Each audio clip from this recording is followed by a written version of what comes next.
Kimya, Güvən nəşrləri abituriyentlər üçün tapşırıqlar toplusu kitabından kimyəvi reaksiyaların stilik effekti, egzotermik və endotermik reaksiyalar mövzusunda səhifə 112. Burada olan məsələlərin izahına baxaq. Gəlir 61-ci sual. Reaksiyanı görürsüz. Azot və hidrogen alınır NH3 və burada 92 kJ enerji ayrılıb. Eyni mol sayda azot və hidrogen qazlarının tam reaksiyasından 184 kJ istilik ayrılır. Artıq qalan qazı və mol sayını müəyyən edin. Bu bizim şərtimiz idi. Gəlin baxaq görək bunu necə etdik. Burada izahı yazmışam və istəyirəm sizə göstərim. Demək, biz baxırıq reaksiyaya. Reaksiyada baxırıq ki, burada normalda, yəni əmsallaşdıranda 1 mol azotla 3 mol hidrogen reaksiyaya daxil olub və alınıb 2 mol NH3. Bizdə isə deyir ki, və burada 92 kJ da enerji ayrılıbdır. 184 kJ enerji ayrılıbdır. 184 kJ enerji ayrılanda burada hansı qazlar reaksiyaya girib və hansı qaz artıq qalıb, nə qədər artıq qalıbdır. Bunlar deyil, eyni mol sayda reaksiyaya girib. Bax, biz baxırıq ki, bu burada 92, 184 2 dəfə artdı. Düzdürmü? 92-dən 184-ə gəlmək üçün 2 dəfə artdı. Deməli, 184 kJ enerji ayrılması üçün bunların hər biri 2 dəfə artıq olacaqdır. Və deməli, 1 mol azot idisə 2 mol azot götürmək lazımdır. 3 mol hidrogen idisə də 6 mol reaksiyaya hidrogen daxil olur. Və bizə də deyir, axı hərəsindən eyni molda götürmək lazımdır. Onda bu da 6 mol olacaq, bu da 6 mol. İkisini də eyni molda götürəndə, bunun da 2 mol reaksiyaya daxil olduğuna görə 6-dan da 2-ni çıxırıq, qalır 4. Deməli, 4 mol azot artıq qaldı. 6 mol hidrogen reaksiyaya girdi. 6 mol azotdan isə 2 mol azot reaksiyaya girdi. 4 mol da dediyim kimi burada artıq qaldı. Və bunun bəndi də C bəndidir. Burada da göstərilib. Artıq qalır azot və mol sayı nə qədər artıq qalıb? 4 mol. Şərtimiz buydu ki, artıq qalan qazı, sualımız buydu. Və onun mol sayını müəyyən edin. Biz onun mol sayını müəyyən etdik. Keçək növbəti suala, 62-ci suala. Deyir ki, 4 mol NH3, 3 mol oksigen reaksiyanın tənliyidir. Alınır 2 mol azot, üstə gələk 6 mol H2O su. 8,96 litr NH3 yananda 15,4 kJ istilik ayrılarsa, suyun əmələ gəlmə istiliyinin müsbət 286 kJ olduğunu nəzərə alaraq ammoniakın əmələ gəlmə istiliyini müəyyən edin. Bu bizim şərtimiz idi. Gəlin indi baxaq. Əvvəlcə reaksiya tənliyinə baxaq. Reaksiya tənliyində baxdıq ki, 4 mol NH3 reaksiyaya daxil olubdur, düzdürmü? Bu da eləyir 89,6 litr. Bizdə şərtdə veribdir 8,96 litr. Bu da 10 dəfə artıqdır da, normal reaksiyadan 10 dəfə əksik olubdur bu. Ona görə buna nəzərən biz hesablayacaq. Demək belə. Və burada 15,4 kJ istilik ayrılmışdı. Bizdə elə 89,6-ya da 10 dəfə artırında 154 kJ istilik ayrıldığını burada müəyyən etmiş oluruq. Beləliklə, hesablama aparmaq lazımdır. 154 kJ istilik ayrılanda 6 vurulsun 286. 286 suyun əmələ gəlmə istiliyidir. Burada da 6 mol su olduğuna görə yazırıq 6 vurulsun 286 çıxaq 4x. Yəni bilmirik də azot nə qədərdir. Azotun enerjisi nə qədər. bu qədər enerji. Bu nədir? Yəni bizə veribdir 15,4 kilojoule istilik effekti. 15,4 kilojoule istilik effektidirsə də normal reaksiyanın istilik effekti 89,6 litrə görə 154 kilojoule-dur. Yəni bu reaksiyanın plus Q-su 154'dür. Baxın burada da qeyd eləmişəm. 154 kilojoule bunun istilik effektidir. Və istilik effekti nəyə bərabərdir? İstilik effekti bərabərdir sağdakı maddələrin əmələ gəlmə istiliyinin vururuq onun əmsalına, çıxırıq soldakı maddələrin əmələ gəlmə istiliyi, vururuq onun əmsalına. Və biz də düsturda yerinə qoyduq. Və 154 bərabərdir 6 vurulsun 286, yəni suyun əmələ gəlmə istiliyini biz bilirik. Çıxaq 4x. 4x yəni bilmirik NH2-nin əmələ gəlmə istiliyi neçədir. Biz bunu tapacaq. Beləliklə hesablamamızı aparaq. Buradan da 4x nəyə bərabərdir? 4x bərabərdir. Bunu 6-nı 286-ya vurduq. Elədi 1716. 1716 çıxaq 154. Və alınır 1562. Və bizim də NH3-ümüz 4 mol olduğuna görə 1562-ni də bölürük 4-ə. O da elədi 390,5. Və burada görürük ki, bu müsbətə çevrilir, müsbət olur. Deməli, bizdən nə soruşmuşdu? Amonyakın əmələ gəlmə istiliyini. Və biz də tapdıq ki, amonyakın əmələ gəlmə istiliyi 390,5-dir. Yəni, müsbət 390,5. Cavabımız A variantıdır. Növbəti 3-cü suala baxaq. 2 NO üstəgələk oksigen alınır 2 NO2 plus 84 kilojoule. 2 CO üstəgələk oksigen alınır 2 CO2 plus 546 kilojoule. Reaksiyalara əsasən NO2 plus CO alınır CO2 plus NO. Reaksiyanın istilik effektini müəyyən edin. Burada mərhələli reaksiyalar var və burada Hess qanunundan da istifadə olunur. Gəlin baxaq. Baxın, burada hidrogen 63-cü sualdayıq. Demək, əvvəlcə reaksiyaları yazırıq. Reaksiyaları yazırıq və o reaksiyadan biz bu reaksiyanı almalıyıq. Şərtdə də verilib NO2 üstəgələk CO alınmalıdır, CO2 üstəgələk NO.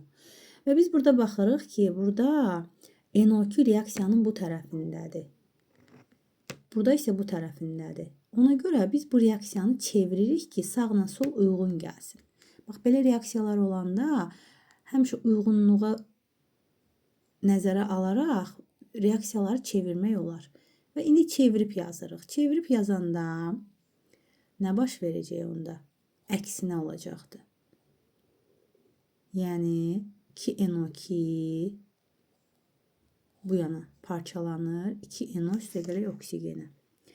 Və burada da 84'ümüz müsbət idisə də olacaq mənfi 84. Və ikinci reaksiyanı isə olduğu kimi yazırıq. 2 CO üstəgələk oksigen alınır CO2 üstəgələk 546 kilojoule enerji.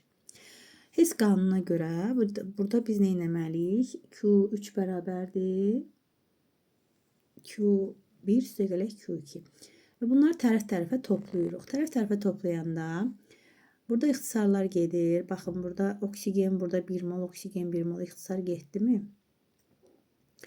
Və yerdə qalanları artıq yazırıq. Və burada da mənfidir, bu da müsbətdir. Bu da bundan çıxılacaqdır. Aha, indi burada nə qaldı? 2NO2 üstəgələk 2 CO O2 artıq gedibdir, yoxdur. Ox qoyuruq, reaksiyanın sağ tərəfini yazırıq. Burada nə qalıb? 2NO və 2 CO2. İndi bizim reaksiyamızda isə hərəsi 1 moldur. Bir də burada üstünə gəlirik. Bundan bunu çıxanda 462 kilojoule qalır. 546-dan 84 çıxanda. 462-nin üstünə gəlirik. Aha. Və burada 1 olması üçün buradakı 2'ləri ixtisar aparırıq. 2'lər ixtisar getdimi? Onda 462-ni də 2-yə böləcəyik. Bu da qalacaq 231. Yəni hər birini 2-yə bölürük də. 2-yə bölürük ki, bax bu reaksiya alınsın. Çünki burada hər biri 1 moldur. Hər birini 2-yə böləndə 462-ni də 2-yə böldük. Elədi plus 231.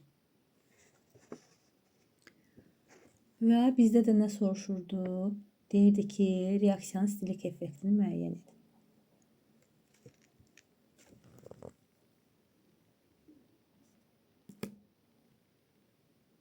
Beləliklə məlum oldu ki, istilik effekti müsbət 231-dir.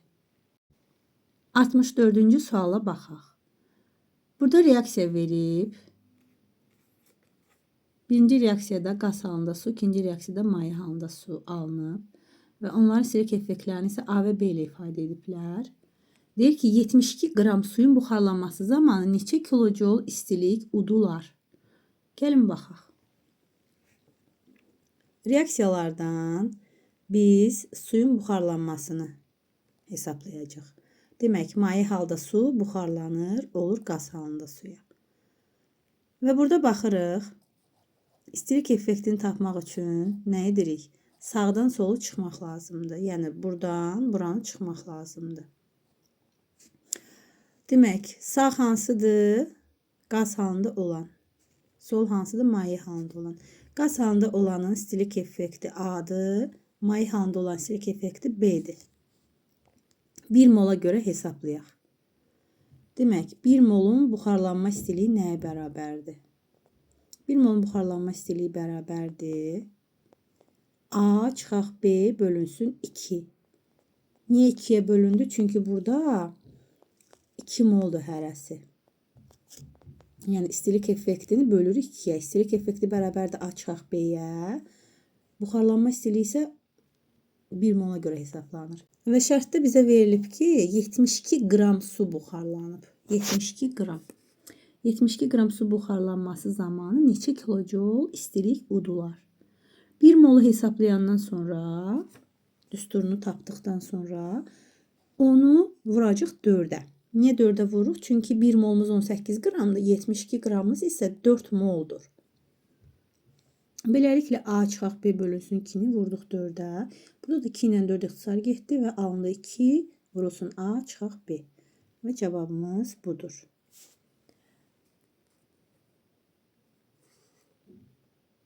A variantı.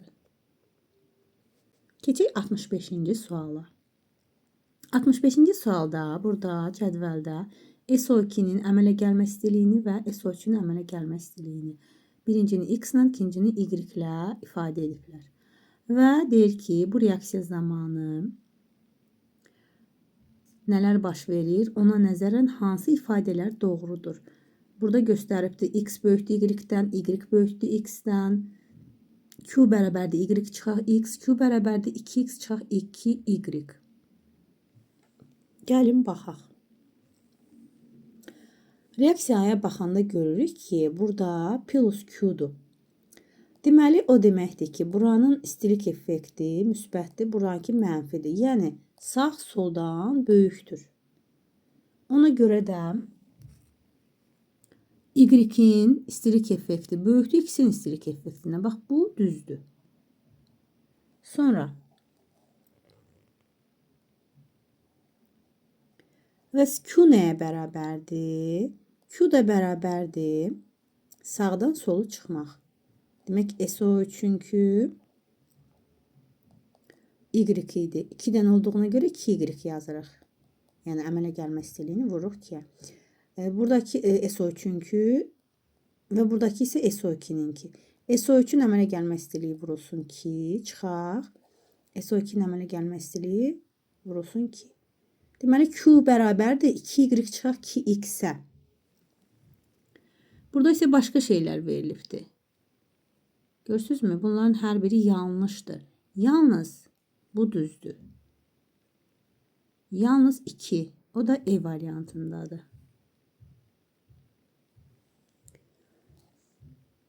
Növbəti 66-cı sual. Burada da belə bir sxem veribdir. Diqqətlə baxın. Əslində belə adama çətin görünür, sxem şəklində verdiyinə görə. Amma biz bunları açıq yazanda baxırıq ki, elə çətin bir şey deyil. Demek burada yazıb almazdan oksigen üzerine gələndə CO2 alınıb. Bu Q1. Bunun istilik effekti Q1'dir. Sonra grafitdən almaza alınıb. Sonra grafitdən CO2 alınıb. Üzerine oksigen gəlməklə. Bu bizim reaksiyalarımızdır. Neçə reaksiya oldu? 1, 2, 3. İndi biz baxmalıyıq ki, hansılar mərhələlərdir və hansılar yekundur. Burada deyir ki, Q1'i müəyyən edin. Bax, bu Q1 budur. Bunu deyir müəyyən edin. Gəlin baxaq. Demək, almazın üzərinə oksigen gəldik, alındı CO2 plus Q1.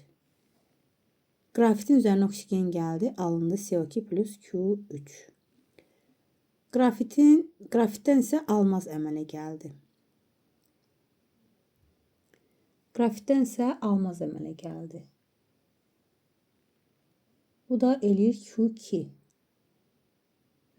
İndi bizə nə deyir? Q1'i deyir tap. Gəlin baxaq. Burada baxmalıyıq ki, Q1'də demək ki, bu burayla bura uyğun gəlmir də. Yəni bunu çevirmək lazımdır. Niyə çevirmək lazımdır? Çünki grafit almaz bu tərəfdədir, grafit bu tərəfdədir. Yerini dəyişəndə uyğun olacaqdır. Aha. Və yerini çeviririk, yerini fırladırıq. Fırladanda da nə olacaq? Bu yana düşür. CO2 ox qoyuruq. Almaz üstə gələk oksigen. İndi bunu tapmaq lazımdır. Sonra grafit üstə gələk oksigen alınır CO2 üstə gələk Q3. Grafit alınır almaz belə. İndi biz baxırıq ki, bu birinci, ikinci mərhələlərdir. Bu isə son mərhələdir. Yəni əsas reaksiya budur. Grafitdən almazın əmələ gəlməsi. Bu isə onun mərhələləridir. Və belə olanda son reaksiya nəyə bərabərdir? Birincidən ikincinin çıxmaq. Bunlardan və beləliklə yekun tənlikdə olan Q-nu tapmaqdan ötürü biz nə edirik? Bunları tərəf-tərəfə toplayırıq. Yəni birinci, ikinci reaksiyanı tərəf-tərəfə toplayırıq. Toplayanda eyni olanlar ixtisar gedir. Gəlin baxaq. Bax, CO2 burada var, CO2 burada var. Bunlar ixtisar getdi. Oksigen biri burada var, biri burada var. Bunlar da ixtisar getdi. Və nəticə olaraq yenə bu reaksiyaya gəldik, çıxdıq. Gördünüz, grafit bu tərəfdədir reaksiyada, almaz isə bu tərəfdədir. Və yekun tənlik uyğunlaşdı. Və burada isə biri mənfi, biri müsbət olduğuna görə buradakı Q2 nəyə bərabər olur? Q3 çıxaq Q1'ə. Beləliklə bu düsturdan da Q1'i tapacaq. Q1 də nəyə bərabər olacaq? Q3 çıxaq Q2.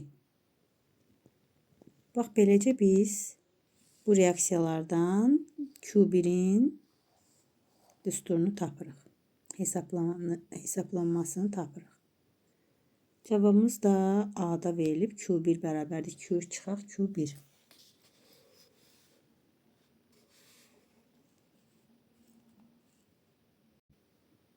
İndi 67-ci suala baxırıq. Reaksiyaları görürsüz və burada deyir ki, hansı münasibət doğrudur? Burada 3 reaksiya var. İkisi mərhələlərdir, biri isə yekun reaksiyadır və biz bu reaksiyalara baxanda müəyyən edirik ki, son reaksiya hansıdır? Gəlin bunları yazaq. Demək, karbon üzərinə gələk oksigen alınır. CO üstə gələk Q1. CO artıq bu ikinci mərhələ olur. CO üstə gələk oksigen alınır CO2 plus Q2. Bu mərhələlərdir, bu isə son reaksiyadır. Burada uyğun olanları ixtisar aparırıq. Burada CO-lar ixtisar getdi. Və buradan nə qalır? Qalır. Karbon 2 dənə. Sonra qalır oksigen 2 dənə. Görürsünüzmü? 2 dənə oksigendi toplayırıq tərəf-tərəfə. Və alınır 2 CO2.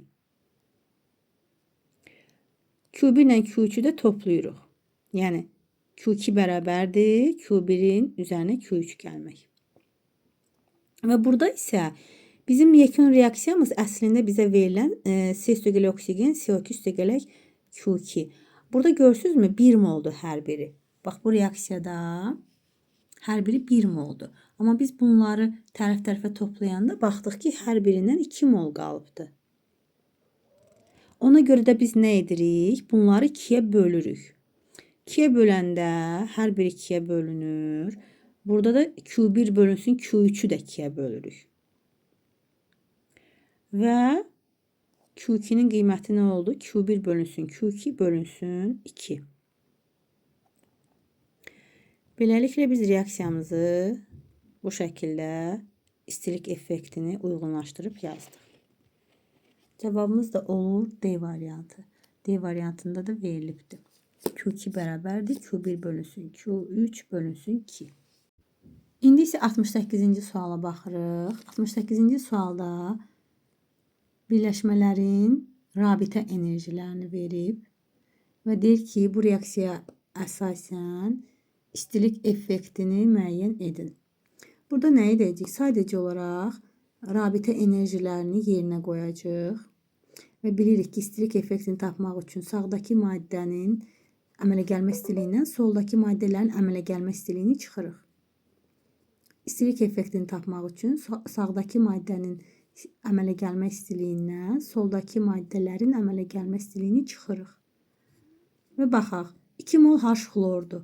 H xlorun enerjisi 431'dir rabitə enerjisi. 2 mol olduğuna görə 431'i 2'yə vuracaq. Çıxırıq. Hidrogenin rabitə enerjisi 436, xlorun rabitə enerjisi 242. Çıxırıq 436 üstə gələk 242. Gəlin baxaq. İstilik effekti bərabərdir. 2 vurulsun 431, çıxaq 436 üstə gələk 242. Və hesabladıq, tapdıq. 862'dən bunu 2'yə vuranda alınır. Çıxırıq. Bunları da toplayanda 672. Alınır nə? 184. Bu da müsbət olur. Niyə müsbət olur? Çünki burada müsbətdir. Birləşmə reaksiyasıdır. Birləşmə reaksiyası egzotermik reaksiyadır. Və enerjilər də burada müsbətdir. Ona görə də bizim cavabımız nə olacaqdır? Müsbət 184. O da burada C variantında verilibdir. 69-cu suala baxaq. Burada yenə də 3 reaksiya verib, mərhələli reaksiya göstərilib əslində. Hansı münasibət doğrudur? Reaksiyalara diqqətlə baxaq. Və müəyyən edək hansı mərhələlərdir, hansı isə yekun reaksiyadır. Aha, reaksiyaları yazırıq. Və burada biz burada ixtisar eləməkdən ötürü eyniləşdirək ki, tərəf-tərəfə toplayanda daha da asan ixtisar olunsun. Ona görə də bunu biz 2'yə vura bilərik. Çünki burada maddələr var ki, onları ixtisar aparmaq onda daha asan olacaq. Beləliklə, bu reaksiyanı yazırıq. Bunu isə 2'yə vururuq. 2P xlor 3, 2 xlor, 2P xlor 5 və beləliklə. Burada C'ni də 2'yə vurmuş oluruq onda. Yəni C'miz də 2 olacaq. Buraya elə yazaq ki, bilək. Aha. Və yekun tənliyimiz də bu olacaqdır. P üstə gələk xlor, alınır P xlor 5. Bu necə alındı? Baxın burada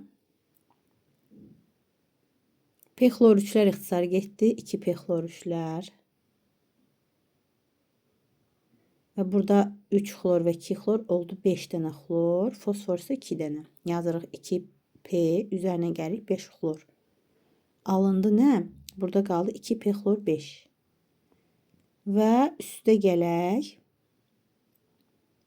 Burada bunun enerjisini A yazıbdı.